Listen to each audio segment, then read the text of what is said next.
Purihin ng Diyos, purihin ng ating Panginoon. Ikaw ba'y may malaking takot o pangamba sa buhay? Sa Ebanghelyo ngayon makikita natin na nung sinabi ni Jesus ang kanyang pagdadaanan na pagpapakasakit, kamatayan, kahirapan, ito hindi matanggap ng kanyang mga alagad, lalong-lalo na itong si Pedro. At sinabi nga ni Pedro, "Huwag nawa, Panginoon, hindi ito mangyayari sa iyo."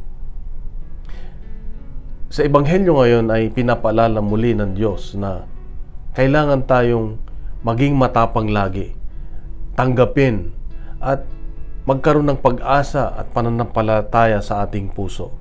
Bakit? Kasi itong mga bagay na ito ang makatulong sa atin para maging matatag sa ating buhay. Oo nga't maraming beses na tayo ay tinutukso na matakot dahil sa mga nakikita natin, sa mga nababasa natin, o sa mga bagay na hindi pa naman nangyayari pero tayo ay takot na. Hindi na tayo makatulog, paralisado ka na, hindi ka na makagawa ng maayos. Kaya nga, kung meron tayong tapang sa ating puso, mawawala yung mga takot na yan sa ating puso. Kung meron tayong pagtanggap, ay magkakaroon tayo ng pag-asa. Magkakaroon tayo ng malayang pag-iisip ng maganda at magiging maayos at mapayapa ang ating puso at isipan. Kung meron tayong pag-asa, ito ang nagbibigay sa atin ng kagalakan.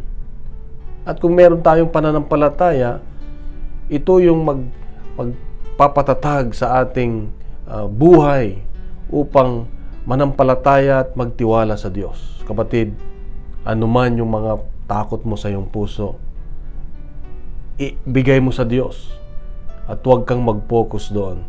Ang gawin mo lang ay magtiwala sa Diyos na hindi Kanya pababayaan. At may mga bagay na pinapayagan ng Diyos na mangyari sa ating buhay, kaya nga ang pinakamahalaga dito ay tanggapin natin. Sabi nga natin, may your will be done. Mangyari nawa ang kalooban mo. So kung anuman ang kalooban ng Diyos, malaya nating tanggapin ng may pananampalataya at may kagalakan. At ganun din, merong pasasalamat. Kapatid, ito ang paalala ng Diyos sa ating ngayon, magtiwala sa ating Panginoon at sumunod sa Kanyang kalooban. Mahal ka ng Diyos, mahal ako ng Diyos, mahal tayo ng Diyos. Bukas muli, meron siyang magandang mensahe sa atin. Pagkalat natin itong mabuting balita, huwag tayong maniwala sa mga headlines na malalaki.